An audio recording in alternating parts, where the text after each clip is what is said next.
فأخرج لهم فأخرج راويستلو دي زامري دي دفارا لهم دي دفارا عجلا هغسقي جسدا چې داغې دپاره جوسوا جسم ولا ودسقي په شکل باندې یو جوسوا له خوارنا الله فرمای د دې دپاره اواز و دې سقي اواز کولو فقالوا دې سامري او هغه دغه ملګرو خلکو هذا الهكم دا استاسو معبود دی خدای دی و اله موسی او دا معبود موسی علیه السلام دی فنسی او موسی علیه السلام هر کړه دی خپل رب دلتا او تل کوه تورتا الله فرمای افلا يرون ايدين ویني ايدين فوهيږي دا قوم د بني اسرائیل والا الله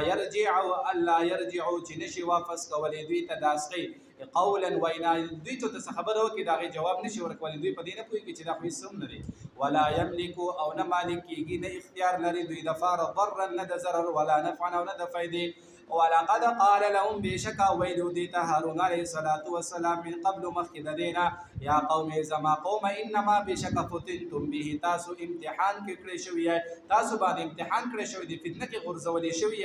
به فدې سبب د رزق عبادت د وجنا وان ربكم الرحمن بشك استاذ رب رحمان دي فاتبعوني زما تابعداري وكاي زما فلا روان شي واطيعوا امر او تابعداري وكاي زما د حكم قالوا ايدي قوم بني اسرائيل لن نبرح هميشه بيومنغا عليه پديسقي پد عبادت باندې عاكفين من بعبادت کو د ديسقي حتى تردي فور يرجع الينا چې واپس راشي مونږ موسی عليه الصلاه والسلام